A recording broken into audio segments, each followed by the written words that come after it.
بات کرتے ہو ریاکاری سے بچ جاؤ.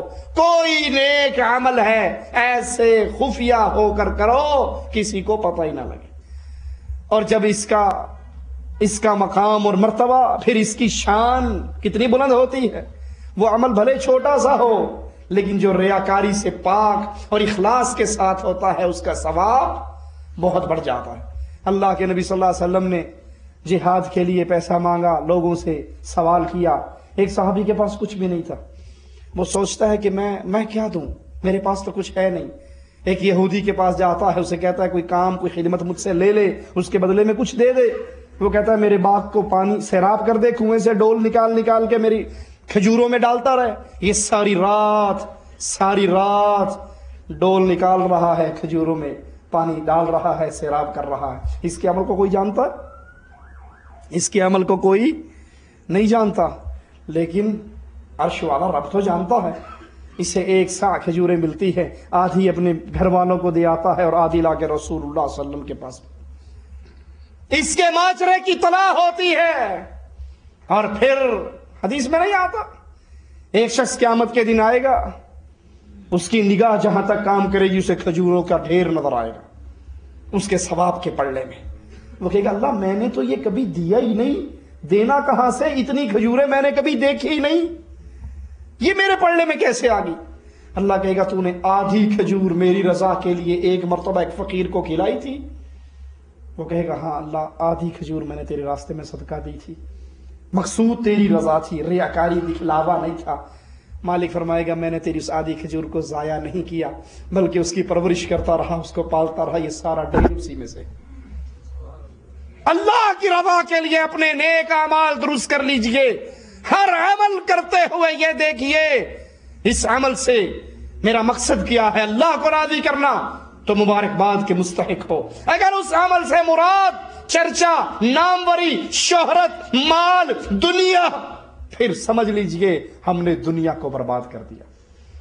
تیسرے وہ لوگ جن کا ایمان و ایمان بھی عمل بھی سب کچھ خالص دنیا کمانے کے لیے، جاہ و حشمت کے لیے ہو. یہ وہ ہیں جنہیں دنیا میں سب کچھ ان کا بدلہ مل جائے گا اور آخرت کے اندر ان کو ہمیشہ کی جہنم کا عذاب بھگتنا ہوگا. اللہم لا تجعلنا منہم ولا معہم. اللہ اپنی رحمت سے ہمیں ان بد نصیبوں میں شامل نہ فرمانا جو ایمان بھی اس لیے لے کر آئے، عمل بھی اس لیے کیا کہ ایمان لے آئے، عمل کر لیں، دنیا کے 4 پیسے مل جائیں گے. آپ نے اکثر دیکھا ہوگا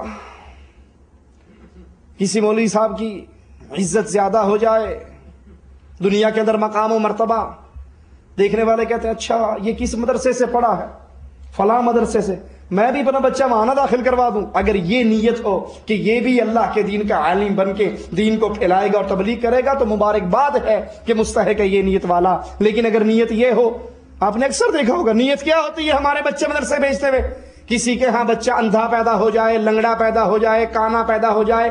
اب پتہ ہے کہ یہ انگلش میڈیم سکول میں تو جانے سے رہا، پھر کیا کرتے ہیں اینو مسیتے ہی پا دینے، حفظ کر لے گا، چلو دال روٹی تو چلائی رکھے گا نا، کر دی اپنی، محتاج تو نہیں بنے گا، مولوی بن جائے گا، کھاتا پیتا رہے گا، کام چلتا رہے.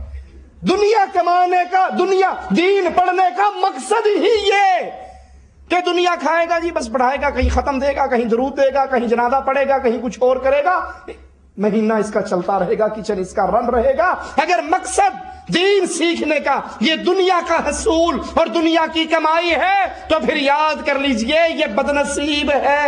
اگر اس کا ایمان و عمل دنیا کے جاہ و منصب کی تلاش، تو پھر سن لیجئے یہ ہمیشہ کا جہنمی ہے، یہ ہمیشہ کے عذاب کا مستحق ہے. اللہ ہمارے گناہوں کو معاف فرمائے اور ہمیں اس قسم میں شامل نہ فرمائے. ہمارا ایمان و عمل خالص اللہ کی رضا کے لیے ہو. ایسے لوگوں کے لیے عبداللہ ابن عباس رضی اللہ عنہما فرماتے ہیں ان کی قسمیں ذکر کرتے ہوئے کہ پہلی قسم تو وہ ہے جو نیک اعمال، صدقہ و احسان اور ترک ذنوب وغیرہ انجام دیتے ہیں، کیونکہ ان کا مقصد آخرت کا ثواب نہیں ہوتا بلکہ دنیا کے فوائد ہوتے ہیں. تو پھر ایسے لوگوں کا اعمال کا بدلہ دنیا میں دے کے فارغ کر دیا جاتا ہے۔ دوسری قسم جو پہلی قسم سے زیادہ خوفناک اور سنگین ہے وہ ان لوگوں کی ہے جو صرف لوگوں کے دکھلاوے کے لیے نیک اعمال کرتے ہیں، ثواب آخرت کی انہیں کوئی طلب نہیں ہوتی، اس فکر سے عاری ہوتے ہیں۔ انہی لوگوں کے بارے کے اندر یہ آیات جو ہم نے پڑھی نازل ہوئی ہیں۔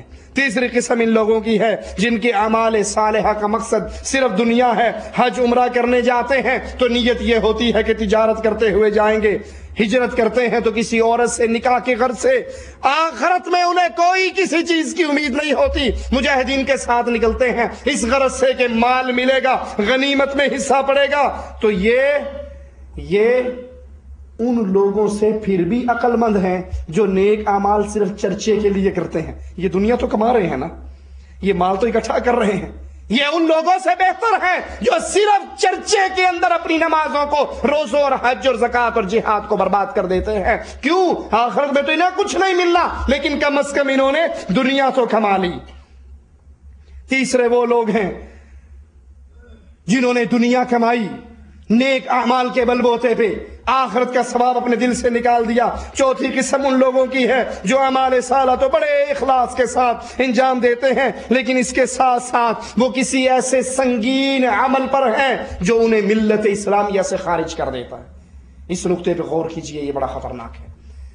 اعمال کرتے ہیں اللہ کے لیے، ایمان لے کر آئے اللہ کے لیے، ایمان بھی خالص، عمل بھی خالص، عمل میں ریاکاری نہیں، روزے میں ریاکاری نہیں، زکوٰۃ و جہاد و صدقہ خیرات میں ریاکاری نہیں، لیکن وہ ایک ایسے عمل پر ہیں، ایسا کام کر رہے ہیں جو اتنا سنگین ہے، جو انہیں ملت اسلامیہ سے خارج کر کے مرتد کی صورت میں کفار کے اندر شامل کر دیتا ہے۔ یہ عمل کرنے کے باوجود قیامت کے دن برباد ہو جائے گا۔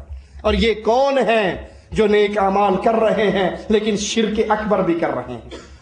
اعمال ان کے نیک ہیں، نماز پڑھتے ہوئے خالص اللہ کے لیے، حج کرتے ہوئے خالص اللہ کے لیے، روزے رکھتے ہوئے خالص اللہ کے لیے، لیکن اس کے ساتھ ساتھ قبروں پہ سجدے کر رہے ہیں، قبروں کا طواف کر رہے ہیں، غیر اللہ کو پکار رہے ہیں، غیر اللہ کے نام کی نظر و نیاز دیتے ہیں، غیر اللہ کے نام کی سبیل لگاتے ہیں۔ شرک اکبر ان کے اندر موجود ہے۔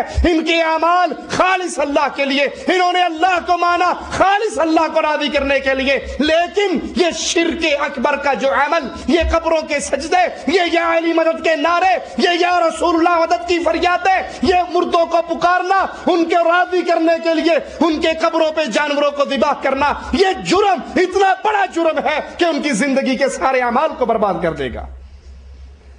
یہ خطرناک قسم آج ہمارے معاشرے کے اندر بہت زیادہ ہے۔ چلے لگا لگا کے تھک گئے، ذکر کر کر کے تھک گئے، عبادتیں کر کر کے تھکے ہوئے، لیکن یاد کر لیجئے عاملۃ ناصبہ تصلی نارا حامیہ تسقی من عین آنیہ۔ یہ گردنیں جھکی ہوئی، یہ پشتیں جھکی ہوئی عمل کر کر کے، ایک حج نہیں، حج پہ حج ہے، عمرے پہ عمرہ ہے، قرآن پہ قرآن کی تلاوت ہے، رمضان میں کئی قرآن ختم کیے جاتے ہیں، سارا کچھ ہے، اور لوگوں کو دکھلاتے بھی نہیں ہے، ریاکار بھی نہیں ہے، بڑے نیک شریف ہیں، اپنے حد تک اللہ کو راضی کرتے ہیں، لیکن اس کے ساتھ ساتھ اللہ کی توحید کو نہیں پہچانتے، اللہ کی توحید کو نہیں پہچانتے، شرک اکبر سے باز نہیں آتے، غیر اللہ کی عبادت، غیر اللہ کی پوجا، غیر اللہ کی پکار، اس کے اندر گرفتار ہیں۔ ایسے لوگوں کے اعمال شرک اکبر کی وجہ سے ان کا ایمان و عمل ہر چیز برباد ہو جائے گا۔ اور ایسے کلمہ گو بہت زیادہ ہیں جن کو شرک کے بارے میں علم نہیں، اور ان کو دعوت بھی دی جائے تو آپ نے اکثر ایک سوال کا جواب سنا ہوگا، جی لمبی چوڑی بحثوں میں ہم نہیں پڑھتے، اتنا پتہ ہے کہ رب کے سجدہ کرنا چاہیے، نماز پڑھنی چاہیے، نماز پڑھتے ہیں، قرآن پڑھتے ہیں، ذکر اذکار کرتے ہیں، کسی پہ ظلم نہیں کرتے، کسی کا حق نہیں مارتے، اللہ اللہ خیر صلی اللہ، ہمارا دین بس اتنا ہی ہے۔ ہم مولویوں کے چکروں میں نہیں پڑتے کیا حق ہے، کیا باطل ہے، کیا حلال ہے، کیا حرام ہے، ہم نے یہ سارا جھنجٹ چھوڑ دیا، ہم صرف نماز پڑھتے ہیں، قرآن پڑھتے ہیں، اور بس اپنا حلال رزق کما رہے ہیں۔ ارے بھائی تو نماز تو پڑھ رہا ہے لیکن سلام پھیرنے کے بعد تیری زبان سے یا علی مدد نکلتا ہے، تکلیف آنے پہ تو یا رسول اللہ مدد کے نعرے لگاتا ہے، اور یہ غیر اللہ کو پکارنا اتنا بڑا جرم ہے کہ انسان کو اسلام کی حدود سے نکال کر کفر کی حدود میں پھینک دیتا ہے۔